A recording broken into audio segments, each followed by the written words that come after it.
Hello students, welcome to my channel online class. और आज हम लोग कक्षा 12 भूगोल और इसमें अपने नए अध्याय की बात करेंगे। और आज हम लोगों को नए अध्याय में देखना है मानव बस्ती। अब इस मानव बस्ती के बारे में आज हम लोग डिटेल से पढ़ेंगे। ह्यूमन सेटलमेंट क्या है, ये ह्यूमन सेटलमेंट, इसकी पहले हम लोग आज बात करते हैं। क्योंकि जब तक हम लोग बस्तियों के बारे में नहीं समझेंगे कि ये बस्ती क्या है, सेटलमेंट क्या होता है, तब तक जो है हम इस पाठ के बारे में पूरी तरह से समझ नहीं पाएंगे। तो होता क्या है कि अक्सर हर व्यक्ति हो या कोई भी जीव हो, ये प्रतिदिन जब दिन भर कार्य करते हैं, चाहे मानसिक कार्य करेंगे या शारीरिक कार्य करेंगे, तो शाम होने पर प्रत्येक जीव को घर की याद आती है। और इसके बाद वो पशु भी जब चरने के लिए जाता है बाहर, तो बाद में शाम के वो बाड़े में अपने आता है। पक्षी भी दिन भर की अपनी उड़ान करता है और उसके बाद क्या होता है, रात में वो अपने घोंसले पे लौटते हैं।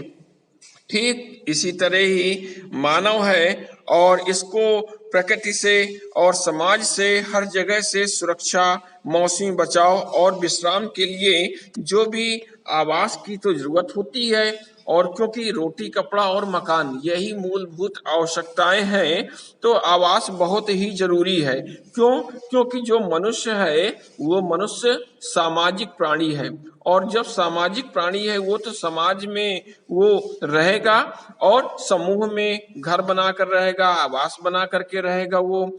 और फिर धीरे धीरे उन आवास, कई आवास बन जाते हैं, और उन आवासों को मिला करके पुरवा बन जाएगा, और छोटा शहर बन जाएगा, नगर हो जाएगा, कस्बा, गांव, महानगर। इस तरह धीरे धीरे समूह से ये बनने लगते हैं। और फिर जो है वहां पे शुरू होता है सेटलमेंट। इसका मतलब मानव बस्ती का बसाव शुरू हो जाता है।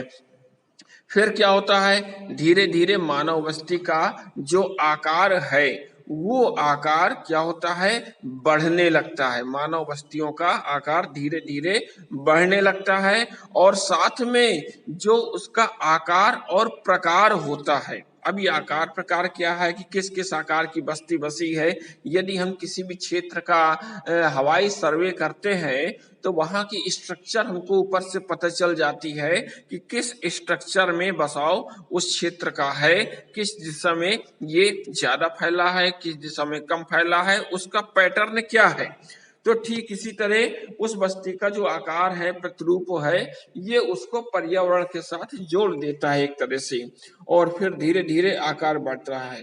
तो हम एक तरह से एक परिभाषा बना सकते हैं, इसको आप नोट डाउन भी कर सकते हैं, कि एक ऐसा स्थान जो स्थायी रूप से बसा हो, एक ऐसा स्थान जो स्थायी रूप से बसा हो, उसे ही हम लोग मानव बस्ती कहते हैं। मानव बस्ती की संज्ञा उसको हम देते हैं।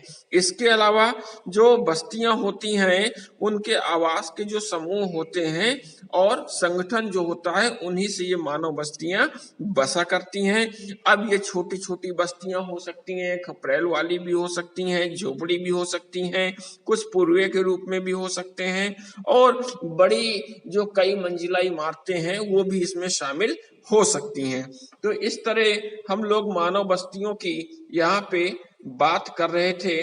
और इन्हीं मानव बस्तियों में अब हम लोग देखते हैं कि बस्तियों का वर्गीकरण क्या है, और इसमें ग्रामीण या नगरीय द्विभाजन कैसे हो सकता है, इसके बारे में भी अब हम लोग थोड़ी सी बात करेंगे कि ये विभाजन कैसे हो सकता है। बस्तियों का जो वर्गीकरण की अब हम लोग बात करते हैं।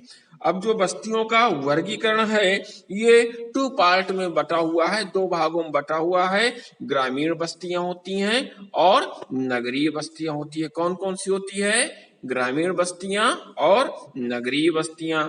अब दोनों में सोचना यह है कि डिफरेंस कैसे किया जाए, डिफरेंस कैसे किया जाए कि कौन सी नगरीय बस्ती है और कौन सी ग्रामीण बस्ती है। तो यहाँ पे इस बात को ध्यान देना है कि भारत गांवों में बसता है। शुरुआत से ही एक कहावत है कि भारत गांवों में बसता है। इसका मतलब यहाँ पे कृषि कार्य से जुड़े हुए लोग रहते हैं, कृषि कार्य की अधिकता है यहाँ पे। तो ऐसे समय में जो भी मानव का मुख्य व्यवसाय शुरुआत में था वो खेती करना था और पशुपालन करना था।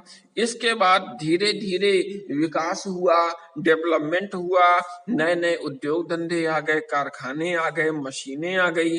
तो फिर गांव में जो भी लोग थे उसमें जो अलग अलग क्रियाकलापों में डिफरेंस हो गया, जो कि अभी हम लोग ने लास्ट चैप्टर्स में पढ़ा था कि प्राथमिक क्रियाएं, द्वितीयक क्रियाएं, तृतीयक क्रियाएं, चतुर्थ क्रियाएं और पंचम क्रियाएं। तो प्राथमिक क्रियाओं में वह क्रियाएं हो गई जो कि खेत से संबंधित, कृषि और भूमि से संबंधित हो गया, पशुपालन से संबंधित, मत्स्य पालन से संबंधित, ये सभी प्राथमिक क्रियाएं हो गई। और द्वितीय क्रियाओं में जो भी उनसे संबंधित उद्योग हैं उन उद्योगों में ये द्वितीय क्रियाएं हो गई।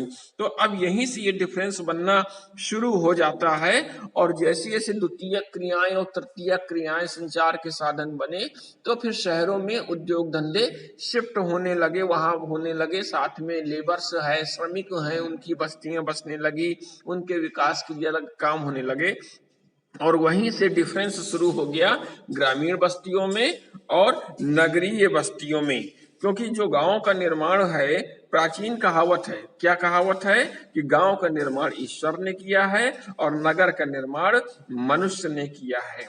लेकिन अब ये व्यवस्था बदल रही है। अब ये हो सकता है कि ग्रामीण जीवन में भी नगरों की तरह बुद्धिमत्ता कहीं ना कहीं हमको मिलती है और व्यवसाय के लिए भी वहां पे कुछ ना कुछ दिखने लगा है, कार्य होने लगा है। ग्रामीण बस्तियों की जो झोपड़ियां हैं, कच्चे मकान का है, वो सब पक्के होने लगे हैं। 2 मंजिल भवन भी गाँवों में बढ़ने लगे हैं। ये सब आपने देखा होगा, आपके गांवों में भी अब पक्के मकान बनने लगे होंगे, 2 मंजिल 3 मंजिल के मकान होंगे, चक्कियां होंगी, छोटे छोटे काम धंधे वाले काम होने लगे होंगे, कुछ दुकानें बड़ी खुल गई होंगी, यातायात के साधन दौड़ने होंगे। तो इस तरह ये धीमे धीमे विकास शुरू हो जाता है। और इस तरह जो नगरों का विकास है, ये विकास में विनिर्माण उद्योग मुख्य रूप से वहां पे आता है और वहीं से व्यापार बढ़ता है और धीरे धीरे विकास होता है। अब यदि नगरीय बस्तियों की हम बात करें कि नगरीय बस्तियों का पैरामीटर कहाँ से हम सेट कर सकते हैं, तो इसमें ये बता रहे हैं कि जो भी सभी स्थानों में जहाँ नगर पालिकाएं हैं, निगम बने हैं या छावनी बोर्ड बने हुए हैं और वहाँ पे कम से कम 5,000 व्यक्ति निवास करते हों, कम से कम 5,000 व्यक्ति निवास करते हों और 75% पुरुष श्रमिक हो जो कि गैर कृषि कार्यों में संलग्न हो, कृषि कार्य के अलावा वो दूसरे कार्यों में वे लगे हों, 75% पुरुष। तथा वहां का जो जनसंख्या घनत्व होना चाहिए, इसके बारे में भी हम लोग लास्ट के चैप्टर्स में देख चुके थे। जिनके पास वो देखना चाहे वो हमारे चैनल को सब्सक्राइब करके लास्ट के सभी टॉपिक को देख सकते हैं, ढूंढ सकते हैं और वहां से अध्ययन सामग्री वो प्राप्त कर सकते हैं। तो जनसंख्या का जो घनत्व है वो 400 व्यक्ति प्रति वर्ग किलोमीटर हो। तो ऐसे स्थान को, ऐसे क्षेत्र को हम क्या कहेंगे? नगरीय बस्तियां कहेंगे। क्या कहेंगे? नगरीय बस्तियां कहेंगे। और इस प्रकार धीरे धीरे फिर नवीन बस्ती में आसपास जब पर्यावरण इतना दूषित हो जाता है, प्रदूषित हो जाता है, तो फिर नगर के बाहर भी मकान बनने लगते हैं। स्वच्छ खुले वातावरण में बस्तियां बसने लगती है नगरों से जुड़ी हुई, और उन नवीन बस्तियों को हम उपनगर के नाम से भी जानते हैं। तो इस प्रकार आज हम लोग ने ये देखा कि बस्तियां क्या होती हैं और बस्तियों का जो वर्गीकरण है इसमें ग्रामीण बस्तियां और नगरीय बस्तियां, इसके बारे में आज हम लोग ने देखा। अब इसके बाद हम लोग अपने नेक्स्ट टॉपिक में कुछ और भी चीजें डिस्कस करेंगे और इन सभी के आप लोग नोट्स क्लियर कर लीजिएगा, बना लीजिएगा। और जिनके पास भी पुराने वीडियोस नहीं हैं या टॉपिक्स नहीं हैं, वो इस चैनल से आराम से ही पुराने टॉपिक निकाल सकते हैं और दूसरों तक पहुंचा सकते हैं। तो ओके, मिलते हैं हम लोग अपने नेक्स्ट टॉपिक में और नेक्स्ट टर्न में। Thank you.